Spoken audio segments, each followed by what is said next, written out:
Amen. Bwana Yesu asifiwe. Usibebe uchungu ndani yako. Kubeba uchungu ndani yako ni kubeba sumu na itakayoua kila kilichochipuka ndani yako. Kuna watu wengine ndani yenu zimechipuka mbegu njema za utumishi, mbegu njema za kumpenda Mungu, imechipuka mambo mbalimbali kwa ajili ya ufalme wa Mungu, lakini kwa sababu ya uchungu, unaporuhusu uchungu ni sumu inayoua kila lililo jema ndani yako. Wengi kwa kuruhusu uchungu ndani yao wakajikuta wameziba chemichemi za Roho Mtakatifu ndani yao. Walikuwa wakimsikia Mungu vizuri, safari hawamsikii tena.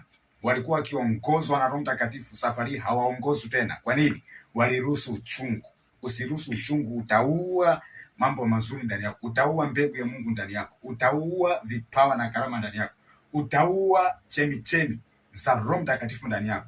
Kwa ili chemichemi za Roho Mtakatifu ziendelee kutiririka ndani yako, ni lazima uhakikishe ya kwamba hauruhusu uchungu ndani yako. Mambo ya kukufanya uwe na uchungu yatakuja, lakini ni jukumu lako kuulinda moyo. Wewe ndio unawajibika kuhakikisha kwamba hauruhusu uchungu ndani ya moyo wako. Unaporuhusu uchungu ndani ya moyo wako, maana yake umejihatarisha mwenyewe, umeamua wewe mwenyewe kujiua mwenyewe. Kwa hiyo leo tuna watu ambao wamejiangamiza wao wenyewe. Kwa nini? Walipokuja mambo ya kuwaletea uchungu, wakayasikiliza, wakayapokea, na yakaua vitu vya kiutumishi ndani yao, yakaua mbegu njema ndani yao.